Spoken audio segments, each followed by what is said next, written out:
finale of the Cup That Matters. What a journey it's been for nearly 2 months, and at the end of it, Australia winning their 5th World Cup title. To talk about that and more, I'm joined by Sourav Ganguly, former India captain, joining us from Melbourne. A late night there, but perhaps a good one with Australia clinching that title very, very comfortably. In the studio, of course, a very happy Aussie, Andrew Symonds, and Nikhil Chopra, who's actually celebrating the win wearing yellow today instead of Andrew. Thanks a lot, everyone, for joining us. Let's take a quick look at how the day panned out. Australia winning the World Cup, their 5th title, and that too comfortably in a more or less one-sided final, crushing New Zealand by 7 wickets. Australia didn't have the best start, losing Aaron Finch cheaply in pursuit of a small target of 184, but that was only a blip. Warner and Smith took the team past the 50-run mark, and even though Warner was out after scoring 45, that didn't seem to bother the chase at all, with Smith and Clarke, Australia's outgoing and new captain, joining hands for a 112-run partnership to take the co-hosts home to a 7-wicket win. Both scored half-centuries to win Australia its 5th World Cup title. Earlier in the day, after electing to bat first, New Zealand had a nightmarish start and lost first 3 wickets for just 39 on the board. The Kiwis got back into the game with Ross Taylor and Grant Elliott sharing a brilliant 4th wicket partnership. Elliott going on to score another half-century, his 9th in ODI cricket now. But Australia got themselves back in the game. James Faulkner picking up 2 in the span of 3 balls of the 36th over. Stark then dismissed Luke Ronchi in the very next over as the Kiwis were on the back foot just when they took the batting power play.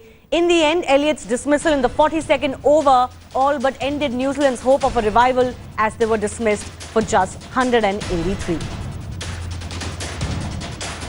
Saurav, a very, very clinical performance for Australia. I mean, this is why they're the #1 side in the world, and this is why they're the champions for the 5th time. Yeah, absolutely. And 4 World Cups out of the last 5, Shivani, that's even a more remarkable effort. And the best thing about this team was came the quarter-final, came the semi-final, came the final, their performance got better and better. It's a great cricketing nation, and it once again goes to show that if you have to be a good, successful cricket team, you have to get the systems right. Yes, the natural flair is important. You don't tamper much with the natural flair, but you have to have a system where you keep producing players, and it once again proved that they had a little bit of stutter once those great players finished in the 2011 World Cup, when the likes of Gilchrist, Hayden, Langer, Simo didn't participate in that World Cup. McGrath won. They had a bit of stutter, but they recovered back to be once again the #1 side in the world. And what a tournament for Mitchell Stark, joint highest wicket taker, and that wicket, that over those 3 balls changed everything. Those 3 balls to McCullum and that wicket first up. Yeah, absolutely. I think McCullum got it a bit wrong today. As much as I agree that he needed to play his natural game, but I think he picked the wrong bowler. If you look at Brendan McCullum, he likes a bit of room. Even against the South Africans, they had a lot of right-arm quicks and he hit them over covers, mid-off. It's a completely different angle. And to someone like Mitchell Stark, who actually pitches it so far up and he swings it at a very good pace, he should have actually probably given a little bit of time and gone after Josh Hazlewood. But obviously these are afterthoughts, and I think as an Australian captain, you wouldn't mind that what McCullum did. And it was a remarkable bowling effort from not just Mitchell Stark, but also from James Faulkner, who actually turned the game around for Australia. And what a brilliant swan song for Michael Clarke, isn't it, Saurav? I mean, everything working out so perfectly. That loss against New Zealand, as Clarke himself said, was a bit of a wake-up call. And since then, they've done everything right. Yeah, absolutely. I think they've done everything right in this World Cup. And as I said, the best thing is they got better and better with the bigger games. A lot of times, or most number of times in this World Cup, you saw South Africa going down in bigger games, New Zealand going down in the big game, India going down in the big game. But the great thing about this Australian side is came the bigger game, they got better and better. For Michael Clarke, I think it's a remarkable way to finish off a one-day career. You know, a lot of people talk about the firepower of Australia, the likes of David Warner, the likes of Aaron Finch, Maxwell, Watson. But Steve Smith and Michael Clarke are a very important glue to this one-day side. They have that quality and finesse. You saw Steve Smith in the semi-finals, and you saw Steve Smith again tonight when they lost the first wicket with the new ball. He just, with his quality and class, guided the Australians to the victory. So you will actually not understand the importance of Michael Clarke till he finishes. Just like during the time of Simo, they had Ricky Ponting, Damian Martin, who were terrific one-day cricketers in the middle, and then they had the likes of Simo following them, and the likes of Gilchrist and Hayden before them. So these players are very, very important, and it provided a very good balance to the team. But you see that's the right way, and that's why they're such a good side. Michael Clarke, 33, 34, 4 years down the line, he will not captain Australia in a World Cup. So he goes away from one-day cricket and allows the new captain to take over, which is Stephen Smith. He'll have 4 years to prepare the side before they go for the World Cup again in 2019 in Australia. So there's a system to the madness, and that's why they're a very good side. Absolutely. Sourav, we'll talk about just what this win means for Australia and whether this can trigger another period of dominance. But Andrew was quite upset, and at being in Delhi here in the studios than being in the dressing room, or at least in Melbourne. So can you explain to Andrew how was it like in Melbourne after the win? Yeah, I think if I was Andrew, I would have been upset too. He should have been in Australia doing the shows from here before the final, especially when his team was in the finals. And it was electric. MCG, a World Cup final, 90,000 people, and out of which about 90% was green and gold, was remarkable. I've played in a World Cup final against Simo, lost at the Wanderers in 2003. That was fabulous, but that was only 50,000 people.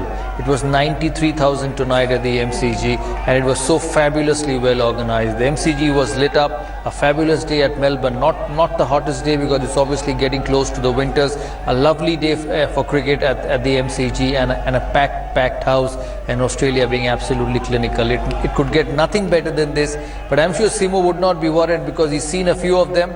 He's been a part of two World Cups, one in Johannesburg, which he won, and one in the darkness in the West Indies. So I don't think he hasn't missed much, and I don't think he'll miss much again because he'll get to see them in the future again. Andrew, cheer up.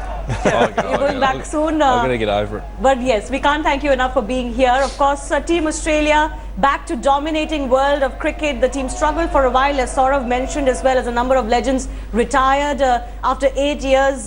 Now the team is flexing its muscles all over again. Credit, of course, to Captain Clarke, who took a young team under his wings and now leaves a strong Australian side to rule the world, possibly.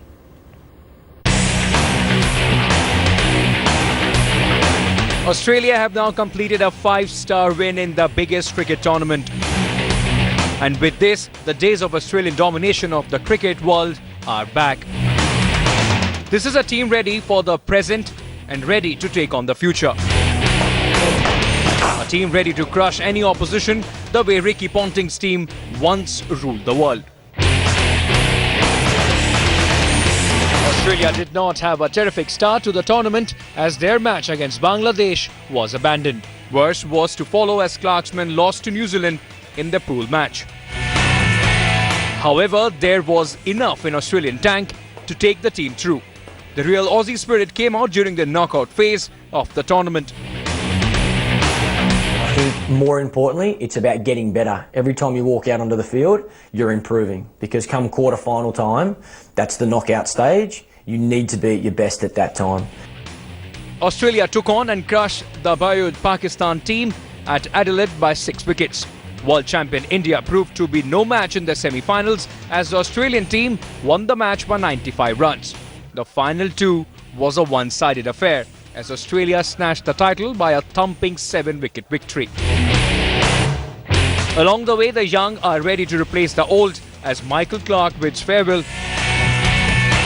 A man who once took a struggling Australian team to the heights of glory at the MCG. Sports Bureau headlines today. So can Steve Smith take Australia to another period of dominance in ODI cricket? Andrew, what do you think, given what you've seen of Steve Smith and the core of this team still being fairly young? Yeah, I think so. I think, give it 4 years and those young men will be very mature and, well-grounded cricketers in another 4 years' time. They'll have a lot more games and experience under their belt, and they'll be if they can be, they'll probably be a tighter side as well, having played so much together. You'd think that probably 8 of that group will still be there, possibly more. But that's a large amount of players to have working together for 4 years. Sourav, what do you think? Can we expect another period of dominance from Australia? Oh yeah, any team which has a good bowling side will be a dominant side, and Australia has a very good attack. I know they're not the best in terms of the spin department, so maybe in the subcontinent there is a worry. Not in one-day cricket though, but maybe in Test cricket. But the rest of the countries around the world, the likes of Mitchell Starc, Mitchell Johnson, Josh Hazlewood, who I think has been an absolute revelation in this World Cup, Pat Cummins, who's fit, sitting in the dressing room. Pattinson has started to play first-class cricket. He's quick. Peter Siddle, Ryan Harris. When you have a bowling attack like that, you will be successful all around the world. So yes, I completely agree. As Simo said, it's a young group of boys, and they will have a new captain in Steve Smith, who's been just absolutely marvellous in the last 6 months. It's been so wonderful to see him getting better and better with every time he walks out to bat. So you can expect a domination from Australia. They've got the Ashes this July, and the way England has played in this World Cup and the way that side is going, expect a whitewash in that Ashes, because Australia have that bowling attack to get past England. Absolutely. I think England would already be shaking in their boots thinking about they delayed the Ashes to after the World Cup, wanting to have a good World Cup, but that didn't turn out to be the case. Nikhil, what do you think separates the Australians? 5th World Cup title is no joke, and as Sourav said, 4 in the last 5. I mean, every generation, they seem to have a group of players that can dominate the world.